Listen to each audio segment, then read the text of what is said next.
Given that your book is about people, I was pretty attracted by some of the use cases that you described and discussed in terms of how people can benefit. So some of them are in the medical field. And what benefit is really AI bringing into the table, and what it takes to create AI for those particular type of applications?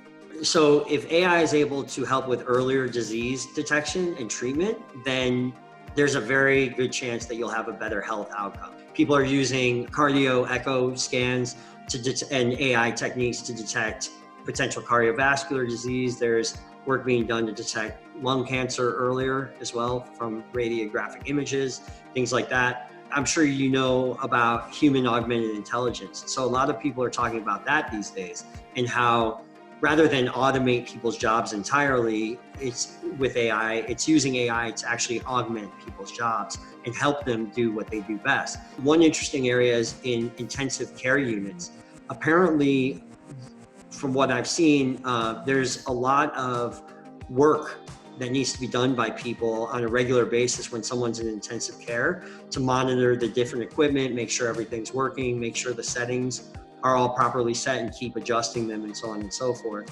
And so there's people right now looking at how to leverage AI to sort of automate a lot of the monitoring and settings management for people in intensive care units, so that the practitioners, like the nurses and everybody else in these intensive care units, can actually spend more time working with the patients and being with the patients and tending to their more direct needs, because a lot of times they're also understaffed. Often AI is associated to the reduction of job availability for human beings, but actually there is, I think, a more predominant trend, which is increasing the availability of processes that otherwise are not possible. We have seen this in things like checking the waste that otherwise human beings cannot do it. Now we're seeing it in the example you're mentioning in helping and assisting people that are in intensive care. So basically doing it with a much higher frequency and doing it with more granularity.